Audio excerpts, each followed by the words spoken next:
100 years in law enforcement, immigration enforcement. I've worked with Ron 30 years ago in Dallas, Texas. He's been with the Border Patrol's entire career.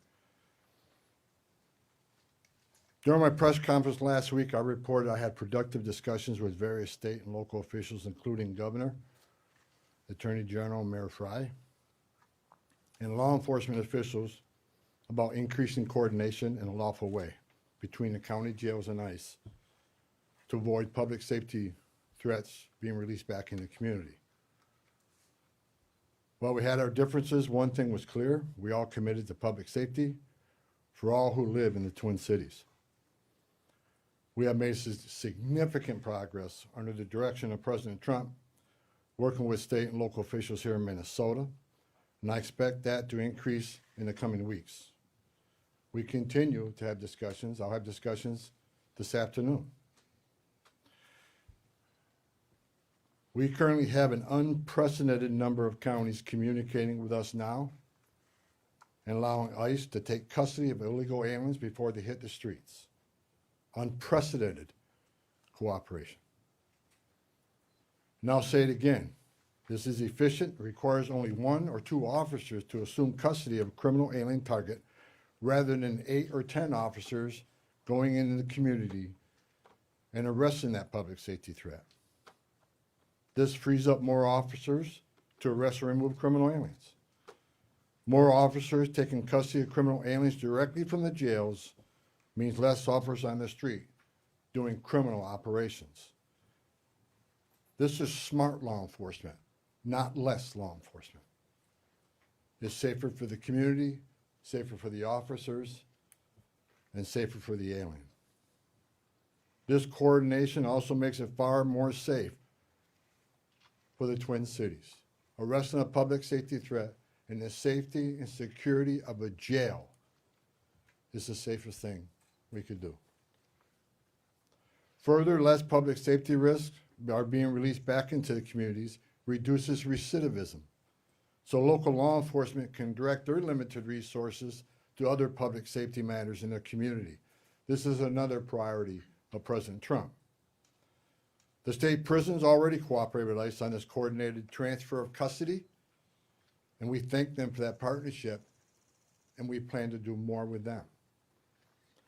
I also want to reiterate and emphasize we are not requiring jails to hold people past their normal release time for immigration purposes. We're not asking anyone to be an immigration officer. We are not asking any state or local official to do immigration enforcement activity. They are not. By merely notifying us before they release them, they don't hold them 1 minute past they normally would. Given this increase in unprecedented collaboration, and as a result of the need for less law enforcement officers to do this work in a safer environment, I have announced effective immediately, we will draw down 700 people effective today. 700 law enforcement personnel. We have also fully integrated CBP personnel into the ICRO team structure under one unified chain of command. Not 2 chains of command, there'd be 1 chain of command here. Any large enforcement operation I've ever been involved with, there's 1 chain of command, and that's where we're moving forward. During my press conference last week, I announced that moving forward, ICE will be conducting targeted immigration enforcement operations, like ICE has traditionally done for decades, based on reasonable suspicion to question and detain. ICE will conduct these operations and transnational criminal organization investigations with a focus on national security and public safety. I want to be clear. Just because you prioritize public safety threats don't mean we forget about everybody else. We will continue to enforce the immigration laws in this country. To help execute this, we have developed and implemented a multi-agency surge task force with an operational framework that clarifies lines of effort, integrated enforcement, investigative and special response efforts.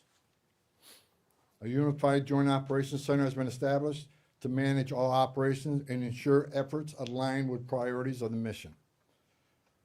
This reorganization also enables ICE to leverage joint intelligence capabilities to effectively target threats, as well as to reduce the overall personnel footprint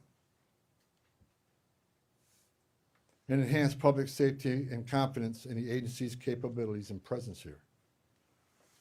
I've also ensured that officials from legal internal affairs offices remain on the ground as long as this operation continues.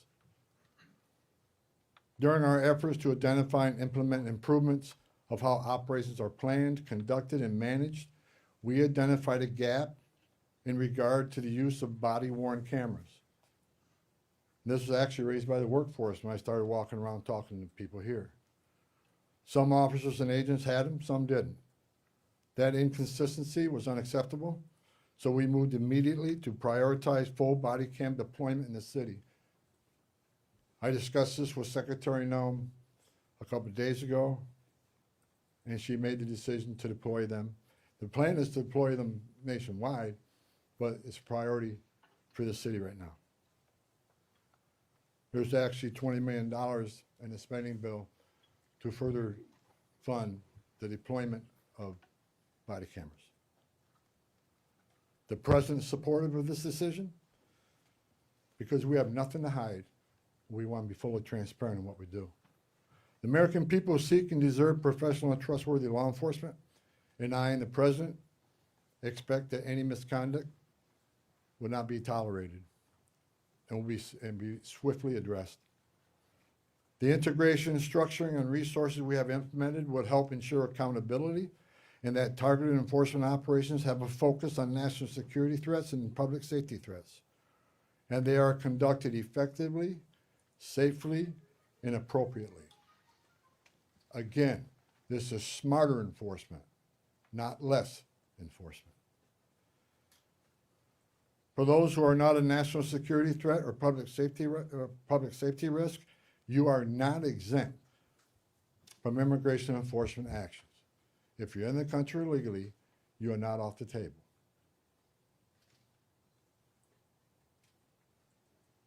And let me be clear, President Trump fully intends to achieve mass deportations during this administration, and immigration enforcement actions will continue every day throughout this country. President Trump made a promise, and we have not directed otherwise. I heard rumors we have, untrue. Given that many public safety threats on our communities, many of which poured across the border during the Biden administration, it makes sense to prioritize public safety risks right now. Again, prioritization doesn't mean you forget about everybody else. But we have a criminal here, a non-criminal here. The criminal has to be arrested first because they're the biggest threat to the community. My goal with the support of President Trump is to achieve a complete drawdown and end this surge as soon as we can. But that is largely contingent upon the end of the illegal and threatening activities against ICE and its federal partners that we're seeing in the community. We will not draw down on personnel providing security for our officers. I will not let our officers be put at risk. So we will not draw down on personnel providing security and responding to hostile incidents until we see a change in what's happening with the lawlessness of the impeding and interfering and assaulting of ICE and Border Patrol officers. It is against the law to forcibly assault, resist, oppose, impede, intimidate, and interfere with federal law enforcement, including ICE officers and Border Patrol agents. Doxing law enforcement to threaten them and their families because they're executing their sworn duties to enforce immigration law that Congress passed is unacceptable. And it's shameful and incomprehensible to me that this unlawful and threatening behavior is being tolerated by anyone. As far as what I saw yesterday with the roadblocks being set up, you're not going to stop ICE. You're not going to stop Border Patrol. The only thing you're doing is irritating your community and want to go get groceries or pick their children up or whatever. I talked to the chief of police, and he committed to taking swift action on those illegal roadblocks. They're illegal. We shouldn't tolerate them. Again, a complete drawdown is going to depend on the cooperation, continued cooperation of local and state law enforcement and the decrease of the violence, the rhetoric, and the attacks against ICE and Border Patrol. The federal law enforcement personnel, ICE and CBP and other partner agencies are patriots. And they've carried out their duties patriotically, with integrity, with professionalism and compassion. I've said this many times, these men and women don't hang their heart on the hook when they come to work. President Trump and I strongly stand with them in the critical work they do to prevent harmful or otherwise dangerous people from entering or remaining in this country. As part of the surge operation here, numerous criminal aliens have already been arrested. We've arrested 14 people who had homicide convictions, 139 people with sex-related offenses, 28 gang members. Correct me, 139 assault convictions, 87 sex offenses, 28 gang members have been arrested, just to name a few. We're taking a lot of bad people off the street. Everybody should be grateful to that. Who in their right mind would want these dangerous criminals walking around their communities? Everyone has a constitutional right to peacefully protest. President Trump and I, we completely support that. At the same time, professional law enforcement officers should and need to be able to perform their sworn duties without being harassed, impeded, or assaulted. I want anyone to report instances of alleged misconduct or wrongdoing. There's a way to report that. The Trump administration is taking violations of 18 U.S.C. 111, which is assaulting, impeding, interfering. We're taking that seriously. If you violate the law, you will be federally prosecuted. In the past month, 158 people have been arrested for violation of 111. 85 cases have been already accepted for prosecutions. The rest remain pending. We've had 9 indictments of those who raided the church, and additional cases are being worked. Additionally, I've been saying this for almost a year now. Hateful, extreme rhetoric against ICE personnel is completely unacceptable. Please stop. I said back in March of this year, if the hateful rhetoric didn't stop, I was afraid there would be bloodshed. And there has been. President Trump and I, Secretary Noem, none of us want to see any bloodshed. It is no doubt encouraging and inciting certain people to violate the law, wanting to harm and actually harm law enforcement, their families, is unacceptable. I want to say I appreciate the discussions had with the governor, Mayor Frey, and the Attorney General. We've had frank, honest discussions. We don't agree on everything, but we do agree on the need for public safety, and we do agree that ICE has a role to enforce the immigration laws of this country. I would implore the governor and the AG and the mayor and other political officials to urge in the most strong and urgent way to ask for calm in the community and to end the resistance, the impediment, the interference, again, protest.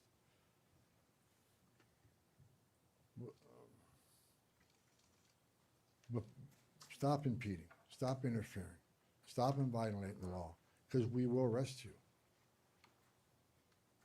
In closing, President Trump and I would like to thank the men and women of ICE, Border Patrol, and other federal agencies on the ground here for your dedication to the oath you swore to enforce the federal laws and promote public safety through the work you do. That hasn't been easy. I know the sacrifices you made. I know the sacrifices your families make. I know your family's worried about you every day. I know you've been away from birthdays and anniversaries and holidays. I appreciate every one of you. I wore that green uniform. I love the United States Border Patrol. I was an ICE agent. I know the job you have. I know the tragedies you've seen. The President is with you.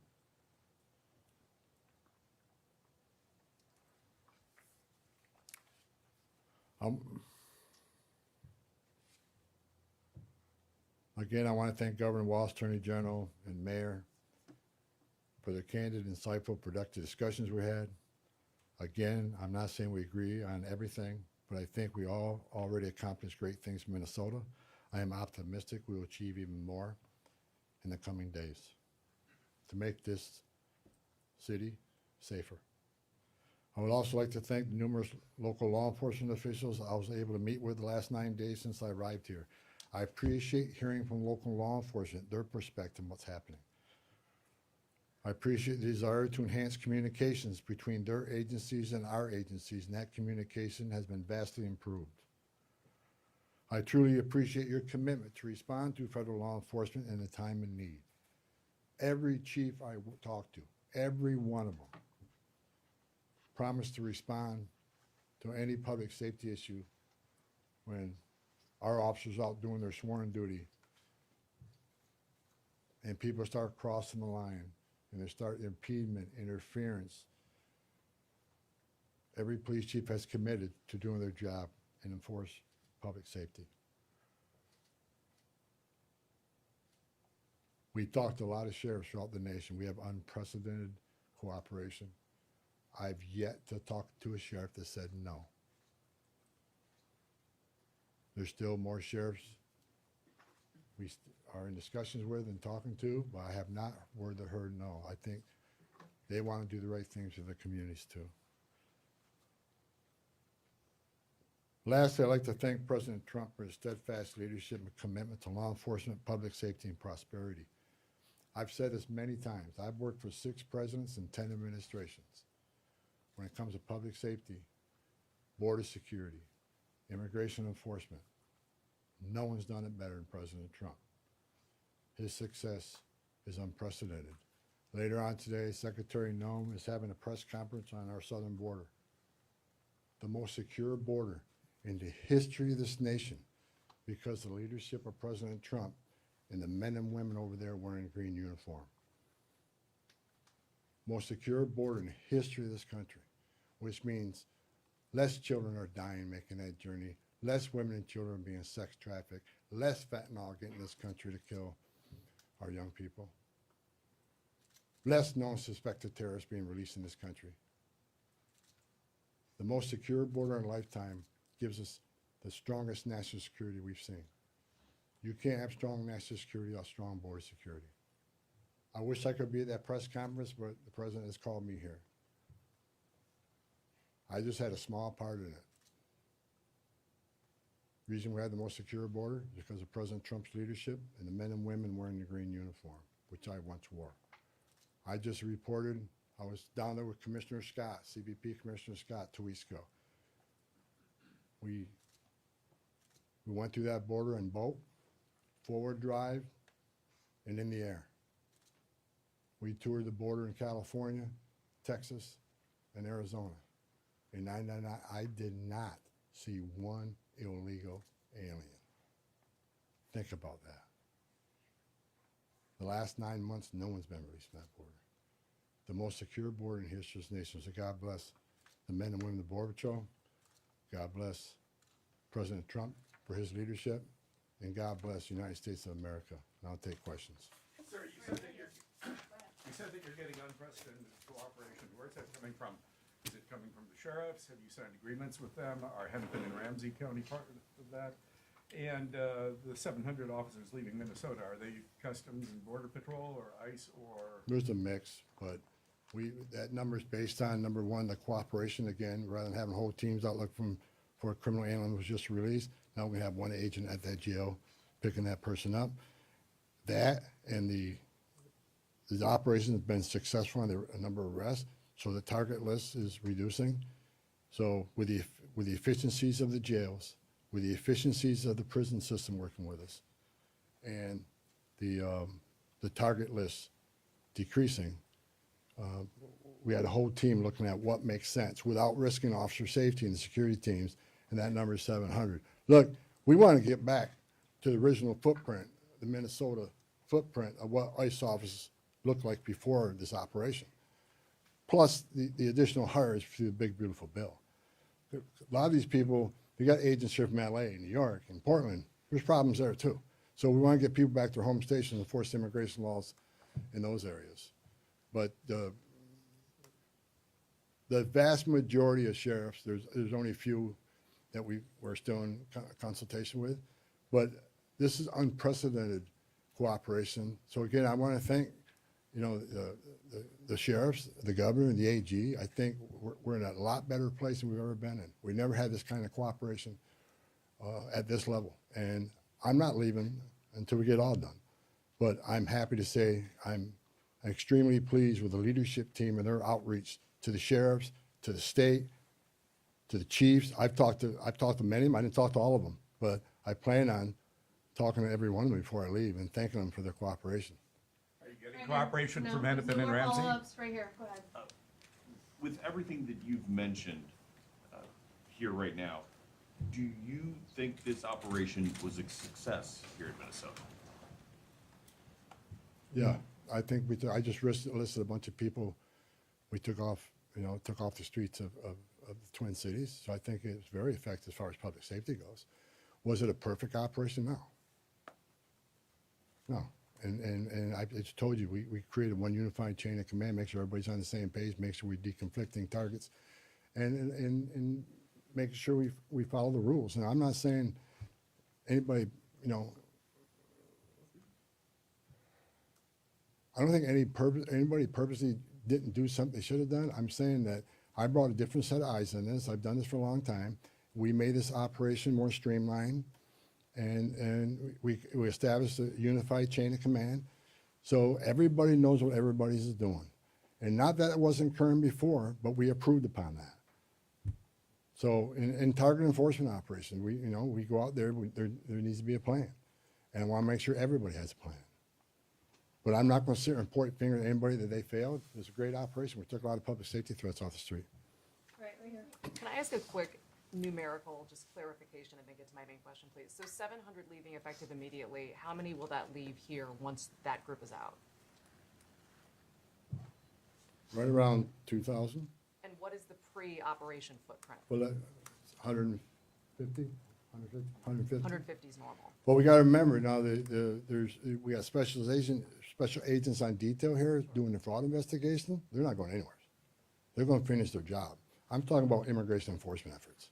Understood. So then my main question, we've talked to people who say they're protesting not the arrests of people with criminal backgrounds, but things like broad ICE patrols, random citizenship checks of people of color, and the detainment but no charges of U.S. citizens. So have you committed or will you commit to officers on the ground here ceasing those actions?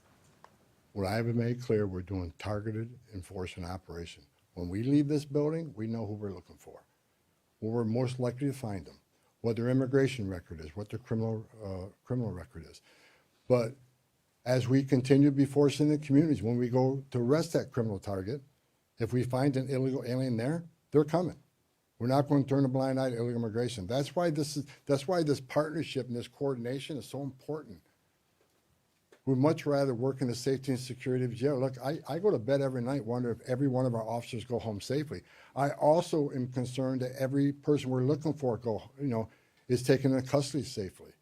The best way to do that is to have a target enforcement operation and well-planned operation. That's the way we've done it for decades. So should we expect to see no more of that? Pardon me? Should we expect to see no more of those citizenship checks? I have directed target enforcement operations, and we'll hold our officers to the highest standards. These are professionals. Again, I wish every one of you could put that gun on your hip, put that Kevlar vest on, go out there and put up what they put up with. Considering the hate, the rhetoric, the attacks, I think they perform remarkably, and I'm proud of them. We came here, President Trump sent me here. I didn't ask to come here. President Trump sent me here to help de-escalate what was going on. We're not surrendering our mission. We're not walking away from our mission. We're just making this more effective and more smart. This is smart law enforcement. Smart law enforcement makes it safer. Right. Realistically, how much work is there left to do here? And with this unprecedented cooperation, how long could this take, best case scenario in your eyes, to get the job done? Okay, I said it, we want to get out, we want to get back to the normal operational footprint here. But that depends on the people out there putting up illegal roadblocks. That depends on people that want to intimidate and interfere and put hands on ICE officers. Tone down the rhetoric. Stop violating the law and impeding and interfering with us, and they'll draw down be quicker. I still got more discussions to have with some local law enforcement officers looking for their cooperation. The more cooperation we get, the less rhetoric and hate we see, and the less attacks means we can draw down even more quicker. So, you know, a lot of this has to do with assistance from the community. We want to get these men and women home. They got a job to do at home, and I think we come a long ways. I'm actually, yesterday afternoon I was sitting down with my chief of staff. I'm actually amazed at the cooperation and agreements we already talked about and the willingness to work with us. We're doing better than I ever thought we would, seriously. And I'm excited about getting back to the business of enforcing immigration law without without arresting people for 111 for interference and impeding. We just want to do what we've done for 30 years, 40. I've done doing this 40 years. We want to get back to doing the job, and that's what we plan on doing. And we're not. I want to keep this because I keep hearing it and hearing it and hearing it. We're not surrendering the president's mission on a mass deportation operation. If you're in the country illegally, if we find you, we'll deport you. But this is about target enforcement operation, and that's what we're going to be doing. Last question, go ahead. You've been talking about these filter blockades. People, just regular people, protesters are checking IDs, they're running people's plates, and they're not letting people who they think are ICE agents through. But we've seen Minneapolis Police Department roll by and ask these protesters, are they doing okay? And they let these things stay up for extended periods of time. What do you make of MPD's lack of action on this matter? When I was away to wear the roadblocks yesterday, I called the chief of police, and he went and disbanded them after I got off the phone with him. He has promised to take enforcement action. It's illegal. You can't do that. And again, a message to those folks, what are you doing? You really think you're going to stop an ICE and CBP from doing the job? It's a joke. Only people you're hurting is your own community who wants to go and get groceries, pick up the dry cleaning, or go to work, whatever. You're just hindering them. Stop. Stop. No I more just have a quick questions. Go ahead, sir. clarification on the body No more cameras. questions, guys. Just a Thank clarification. you. Mr. Homan, could you just talk about the targeted list? How big is that list? those only have misdemeanors?